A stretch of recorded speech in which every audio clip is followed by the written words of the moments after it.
Good morning everyone. Welcome back to GK today.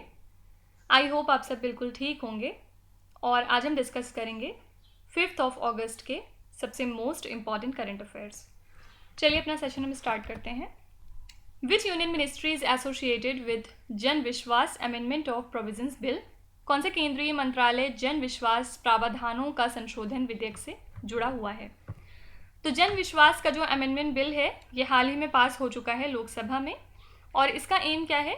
जो ease of doing business है basically उसको और ज़्यादा बूस्ट करना और इंडिया के अंदर लोगों का रहना और आसान करना। ठीक है, तो आप ये कह सकते हैं कि इसका बेसिक एम है रेगुलेशंस को रीडिफाइन करना कंट्री के अंदर by decriminalising minor offences under 42 acts. ठीक है, माइनर ऑफेंसेस को और ज़्यादा डीक्रिमिनलाइज किया जा रहा है और कंप्लायंस को रिड्यूस किया जा रहा है। तो ये बिल एसोसिएटेड है ministry of commerce and industry से, और हाल ही में ministry of commerce and industry ने प्रेजेंट किया इस प्रपोज्ड लेजिस्लेशन को, और ministry of commerce and industry ने प्रेजेंट किया इस लेजिस्लेशन को पार्लियामेंट में कब? दिसंबर में लास्ट ईयर, मतलब 2022 में। ठीक है, तो ये बिल जो है ये ministry of commerce and industry से एसोसिएटेड है। इसके अलावा एक और बिल है जिसका नाम है Indian institutes of management amendment bill 2023, और इसको भी हाल ही में इंट्रोड्यूस कराया गया है लोकसभा में, और इसके थ्रू अमेंड किया जा रहा है IIM एक्ट ऑफ 2017 को। इसमें बेसिकली 20 IIMs को डिक्लेयर किया गया है as institutions of national importance, और इसको किसने इंट्रोड्यूस किया था लोकसभा में? हमारे एजुकेशन मिनिस्टर धर्मेंद्र प्रधान ने। तो बेसिकली इस बिल में ये प्रपोज किया गया है कि प्रेसिडेंट ऑफ इंडिया को अपॉइंट किया जाए एज द विजिटर सभी तरह के IIMs में। ठीक है, तो आपसे पूछ सकते हैं कि IIM अमेंडमेंट बिल जो है उसकी हेल्प से किस पर्सनालिटी को, किस इंपॉर्टेंट पर्सनालिटी को अपॉइंट किया जा रहा है एज विजिटर सभी IIM में? तो आंसर है प्रेसिडेंट। ठीक है, नेक्स्ट क्वेश्चन है Micron is set to establish India's first semiconductor plant in which Indian state? Micron Bharat का पहला सेमीकंडक्टर संयंत्र किस राज्य में स्थापित करने के लिए तैयार है? तो माइक्रॉन ने अपने कमिटमेंट को रीअफर्म किया है एक बार फिर से, और अब ये इंडिया का पहला सेमीकंडक्टर प्लांट इस्टेब्लिश करेंगे गुजरात स्टेट में, और इसकी हेल्प से लगभग 5000 डायरेक्ट जॉब्स क्रिएट हो जाएंगी, और जो डिमांड है डोमेस्टिक और इंटरनेशनल मार्केट्स में सेमीकंडक्टर की उसको फुलफिल किया जाएगा। ठीक है, तो इस प्रोजेक्ट में टोटल इन्वेस्टमेंट कितना हो रहा है? $2.75 बिलियन का, और जो पहली मेड इन इंडिया चिप है वो रेडी हो जाएगी दिसंबर 2024 तक। ठीक है, तो यहाँ पे आंसर हो जाएगा गुजरात स्टेट में। देखिए, इसके अलावा हमारी जो फिनेंस मिनिस्टर हैं निर्मला सीतारमन, हाल ही में इन्होंने ये बताया है कि गवर्नमेंट ने डिसाइड किया है कि वो सभी लिस्टेड और अनलिस्टेड डोमेस्टिक कंपनीज को इनेबल करेंगे कि वो डायरेक्टली अपने इक्विटी शेयर्स को लिस्ट कर सकते हैं on the international financial services centre at Ahmedabad. ठीक है, इस डिसीजन से होगा क्या? ये बेसिकली फैसिलिटेट करता है ग्लोबल कैपिटल के एक्सेस को, साथ ही बेटर वैल्यूएशन हो जाएगी इंडियन कंपनीज़ की। साथ ही जो फिनेंस मिनिस्टर हैं इन्होंने लॉन्च किया है एक corporate debt market development fund, जिसके बारे में हम आगे पढ़ेंगे, साथ ही AMC रेपो क्लियरिंग लिमिटेड। ठीक है, तो सिंपली आपसे पूछा जा सकता है कि इंडियन कंपनीज़ को अब अलाउ किया जा रहा है कि वो अपने फॉरेन एक्सचेंजेस को लिस्ट कर सकते हैं किस इंस्टीट्यूशन के तहत? तो आंसर हो जाएगा IFSC, फुल फॉर्म है international financial services centre at Ahmedabad. Okay, next question है what is the name of the motor sport championship for electric cars? Electric कारों के लिए मोटर स्पोर्ट चैंपियनशिप का पर्टिकुलर नाम क्या है? तो single seater motor sport championship electric cars के लिए जो होती है उसका नाम है फॉर्मूला E, और आपको याद रखना है कि हाल ही में जेक डेनिस बन चुके हैं पहले ब्रिटिश ड्राइवर जिन्होंने सभी electric formula E world championship जीत ली है। ठीक है, और फिलहाल अभी ये सेकेंड पोजीशन पे आए थे फॉर एवलांचे एंड्रिटी, कहाँ पे? लंदन E-प्रिक्स में। ठीक है, तो फॉर्मूला E का जो पहला सीजन था वो हुआ था 2014 से 15 में, और इसी के साथ जेक डेनिस जो है ये 8th ड्राइवर हैं जिन्होंने टाइटल ये जीता है, और फ्रांस के जीन एरिक वर्गने का नाम आपने सुना होगा, ये ओनली डबल चैंपियन है। ठीक है, तो सिंपली बस याद रखिएगा कि जो मोटर स्पोर्ट चैंपियनशिप होती है इलेक्ट्रिक कार्स के लिए उसका नाम है फॉर्मूला E, और आजकल किस वजह से न्यूज़ में है? क्योंकि जेक डेनिस पहले ब्रिटिश ड्राइवर हो चुके हैं जिन्होंने सभी electric formula E world championship जीत ली है।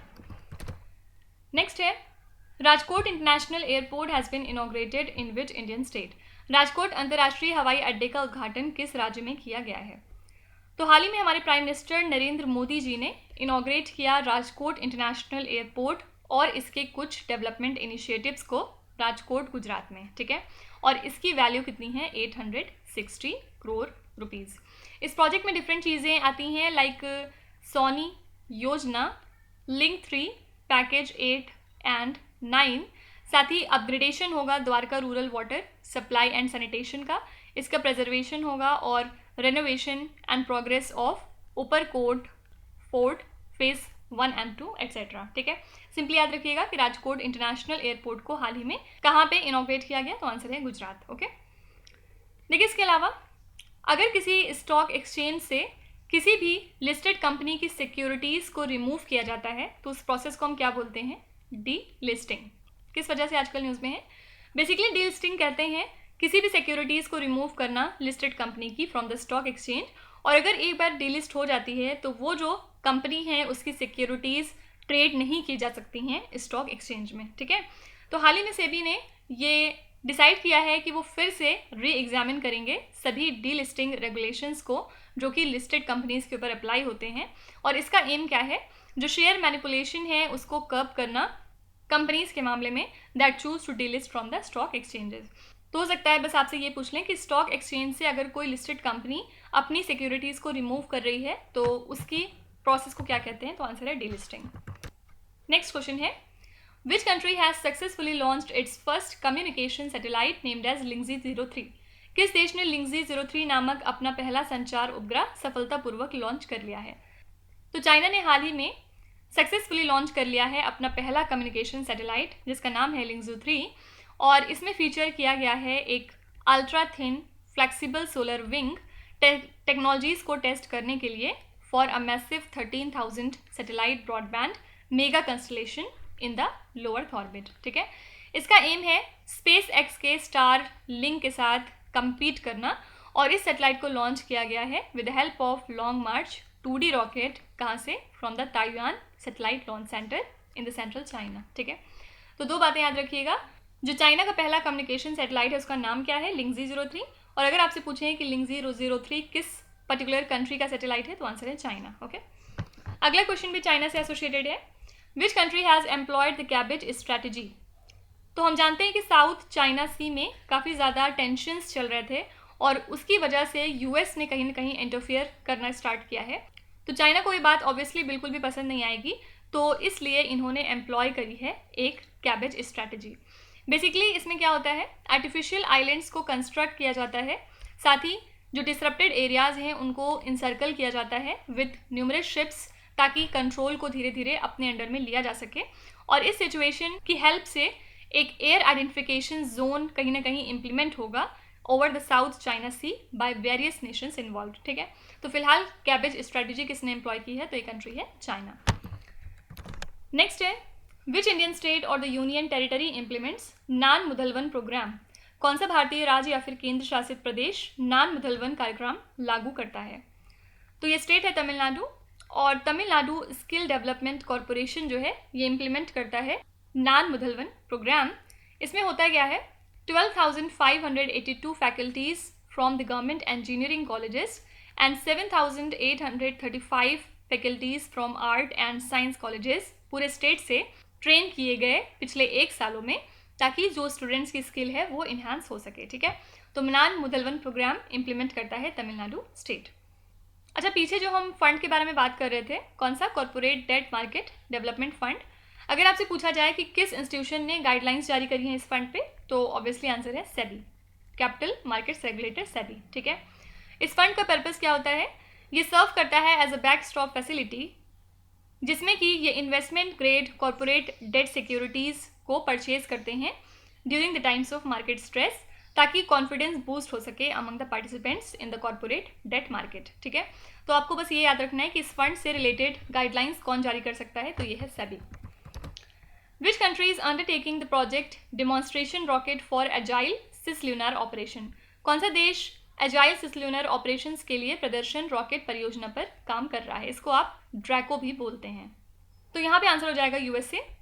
तो नासा जो है यूएसए का, national aeronautics and space administration, इन्होंने कोलैबोरेट किया है यूएस की मिलिट्री के साथ फॉर दिस प्रोजेक्ट जिसका नाम है ड्रैको। और इस प्रोजेक्ट का एम क्या है, एक न्यूक्लियर पावर्ड सैटेलाइट लॉन्च करना अर्थ की ऑर्बिट में, कब तक, लेट 2025 में या फिर अर्ली 2026 में, ठीक है। और इस स्पेसक्राफ्ट को कौन डेवलप कर रहा है, लॉकहीड मार्टिन। इसमें बेसिकली एक इन स्पेस टेस्ट किया जाएगा न्यूक्लियर थर्मल प्रोपल्जन टेक्नोलॉजी का, जिसके बाद ये एक सिग्निफिकेंट टेक्निकल एडवांसमेंट साबित होगा, ठीक है। तो ड्रैको को फुल फॉर्म याद रखिएगा, demonstration rocket for agile cislunar operation. और कौन सी कंट्री का ये प्रोजेक्ट है, तो आंसर है यूएसए। अच्छा, नासा की बात करें यहाँ पे, तो इसका जेम्स वेब स्पेस टेलीस्कोप भी आजकल चर्चे में है। सबसे पहले तो क्वेश्चन यही बन सकता है कि जेम्स वेब स्पेस टेलीस्कोप किस कंट्री का है, तो आंसर है यूएस। और किस वजह से आजकल न्यूज़ में है, क्योंकि हाल ही में इसने कैप्चर किए हैं कुछ captivating near infrared image dynamic young stars की, ठीक है। और इसका नाम क्या है, हैर्बिग हारो 4647।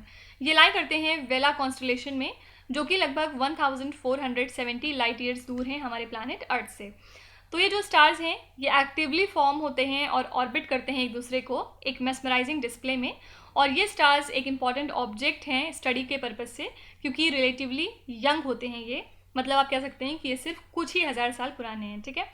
तो आपसे पूछ सकते हैं कि कौन सा इंस्ट्रूमेंट है जिसने हाल ही में इंफ्रारेड इमेज कैप्चर की है हैर्बिग हैरो 4647 स्टार की, तो ये है James Webb space telescope NASA का। या फिर हो सकता है पूछ लें कि ये स्टार जो हैं ये कौन से कॉन्स्टलेशन में लाई करते हैं, तो ये वेला में है, ठीक है। Which African country has recently witnessed a coup in 2023। हाल ही में किस अफ्रीकी देश में 2023 में तख्ता पलट हुआ है, तो एक ग्रुप ऑफ सोल्जर्स ने अंडरवे कर लिया है नाइजर कंट्री को। और ये जो सोल्जर्स हैं ये स्टेट टीवी पे आए और वहाँ पे उन्होंने अनाउंस किया कि इन्होंने प्रेसिडेंट को पावर से हटा दिया है और जो भी अब गवर्नमेंट का कंट्रोल है वो इनके हाथ में चला गया है और कॉन्स्टिट्यूशन को पूरी तरीके से सस्पेंड कर दिया गया है। तो जो कमांडर ऑफ द गार्ड हैं जनरल अब्दुल रहमान चियानी, इन्होंने अपने आप को डिक्लेयर किया है as the leader of the Niger in a televised address, ठीक है। तो हाल ही में तख्ता पलट हमें देखने को मिला है नाइजर कंट्री से। अच्छा, इसके अलावा नैरोज थिएटर आपने हिस्ट्री में आई एम श्योर पढ़ा होगा। हाल ही में इटली के अंदर आर्कियोलॉजिस्ट ने कुछ रिमेन्स पाए हैं इस थिएटर के, जो कि एक एंशियंट इंपीरियल थिएटर हुआ करता था, जिसको कि हिस्टोरिकल टेक्स्ट में काफ़ी बार मेंशन किया गया है। और ये थिएटर पहले अनडिस्कवर था और ये लोकेटेड था beneath the garden of forthcoming four seasons hostel, जो कि थोड़ी दूरी पर है वेटिकन से, ठीक है। तो हो सकता है बस आपसे ये पूछ लें कि नेरोज थिएटर के रिमेन्स हमें कहाँ से मिले हैं, तो आंसर है इटली से। कल हमने इटली के बारे में ये पढ़ा था कि यहाँ पर एक सरोगेसी बिल पास हुआ है हाल ही में। आपको कमेंट से बताना है कि उस बिल का पर्टिकुलर नाम क्या है। Mukhyamantri Jan Arogya Mela pertains to which Indian state. Mukhyamantri Jan Arogya मेला किस राज्य से संबंधित है, तो मुख्यमंत्री जन आरोग्य मेला एक स्कीम है उत्तर प्रदेश स्टेट की और इसको उत्तर प्रदेश ने 2020 में स्टार्ट किया था। इसकी हेल्प से लगभग 12 करोड़ पेशेंट्स को फ़ायदा पहुंचा है और यूनियन हेल्थ मिनिस्ट्री अब प्लान कर रही है कि उत्तर प्रदेश के इस सक्सेसफुल हेल्थ केयर मॉडल को अडॉप्ट करने का, जिसमें कि जन आरोग्य मेला का कॉन्सेप्ट मौजूद है, जिससे कि मेडिकल अटेंशन प्रोवाइड की जाती है अटेंडीज़ को, साथ ही जो क्रिटिकल पेशेंट्स हैं उनको रेफ़र किया जाता है स्पेशलाइज्ड हॉस्पिटल्स में, ठीक है। तो मुख्यमंत्री जन आरोग्य मेला स्टार्ट किया था उत्तर प्रदेश स्टेट ने और अब इसको यूनियन हेल्थ मिनिस्ट्री हमारी नेशनल लेवल पे इम्प्लीमेंट करने का प्लान कर रही है, ठीक है। अच्छा, इसके अलावा जो लीगल एंटिटी आइडेंटिफायर होता है इसमें टोटल कितने कैरेक्टर्स मौजूद होते हैं, तो ये एक तरह का यूनिक 20 कैरेक्टर कोड है जो कि सर्व करता है as a global identifier for the legal entities जो कि फाइनेंशियल ट्रांजैक्शंस में इन्वॉल्व होते हैं, ठीक है। और इसका एम है एक रेफरेंस डेटा सिस्टम क्रिएट करना for uniquely identifying entities across jurisdiction. तो हाल ही में हमारी कैपिटल मार्केट रेगुलेटर सेबी ने ये मैंडेटरी बना दिया है कि सभी तरीके के non individual foreign portfolio investors जो हैं उन्हें अब अपना लीगल एंटिटी आइडेंटिफायर की डिटेल्स प्रोवाइड करनी होंगी कॉमन एप्लीकेशन फॉर्म पे, जो कि यूज़ किया जाता है for registration, KYC and account opening, ठीक है। तो अगर आपसे पूछा जाए कि लीगल एंटिटी आइडेंटिफायर में कितने कैरेक्टर्स मौजूद होते हैं, तो आंसर है 20। लास्ट क्वेश्चन है, what is the total number of tiger population of India in 2022। 2022 में भारत में बाघों की कुल आबादी कितनी है, तो इंडिया की टाइगर पॉपुलेशन 2022 में देखी गई 3682 और 2018 में ये वैल्यू थी 2967। तो ऑब्वियसली हम देख रहे हैं कि थोड़ा सा इंक्रीमेंट हुआ है टाइगर की पॉपुलेशन में। तो यहाँ पे करेक्ट आंसर हो जाएगा 3682 ऑप्शन नंबर बी। इसके अलावा कौन सा स्टेट है जो लॉन्च करने वाला है शुभ यात्रा स्कीम को, ताकि फाइनेंशियल हेल्प प्रोवाइड की जा सके हमारे ओवरसीज ई माइग्रेंट्स को फ्रॉम द स्टेट? तो ये स्टेट है केरला स्टेट। और केरला की स्टेट गवर्नमेंट ने डिसाइड किया है कि अब वो अपनी एक यूनिक स्कीम रोल आउट करेंगे जिसका नाम है शुभ यात्रा, जिसकी हेल्प से एक पॉजिटिव और प्रोडक्टिव माइग्रेशन इकोसिस्टम क्रिएट किया जा रहा है, जिसमें कि फाइनेंशियल हेल्प प्रोवाइड की जाएगी 2 लाख रुपए की with a tax holiday for 6 months और इंटरेस्ट सबवेंशन, ताकि वो इंसिडेंटल एक्सपेंस को अपने मीट कर सकें जब भी ज़रूरत हो। ठीक है, तो आपसे पूछा जाएगा कि शुभ यात्रा स्कीम जो है ये कौन से स्टेट की है, तो केरला स्टेट की। या फिर आपसे ये पूछ सकते हैं कि इसमें क्या होता है, तो इसमें हम फाइनेंशियल सपोर्ट प्रोवाइड कर रहे हैं सभी ओवरसीज इमाइग्रेंट्स को फ्रॉम द स्टेट। ओके, तो ये हो गए हमारे आज के सभी important current affairs. I hope कि आज आपको बहुत मज़ा आया होगा सेशन में, बहुत कुछ आपने नया सीखा होगा। और अब चलेंगे हम हमारे क्विज पे, जहाँ पर स्क्रीन पे आपको 5 क्वेश्चंस दिखाई दे रहे होंगे और ये क्वेश्चंस हम पीछे कहीं ना कहीं ऑलरेडी डिस्कस कर चुके हैं। तो यहाँ पर आपको अब वीडियो पॉज करके ध्यान से क्वेश्चन को पढ़ना है और इनका जवाब कमेंट्स में मेंशन करना है। तो सारे लोग अपने जवाब कमेंट्स में लिखेंगे और जिनको नहीं आता वो अपने दूसरे फ्रेंड्स के आंसर्स को देख के वहाँ पे उसको याद रख सकते हैं। So that's it for today. I hope you have like the session. आज का सेशन आपको कैसा लगा ज़रूर बताइएगा कमेंट्स में। साथ ही साथ आपका कोई भी रिव्यू है, फीडबैक है या फिर सजेशन है तो वो भी आप हमें बता सकते हैं। हमें जानकर खुशी होगी और हम पूरी कोशिश करेंगे उसको इम्प्लीमेंट करने की। तो कल फिर हम मिलेंगे सेम टाइम सेम जगह कल के करंट अफेयर्स के साथ। Till then stay tuned. Thank you so much for watching and please do not forget to subscribe to GK Today. With this, Meenuz Hadsana signing off.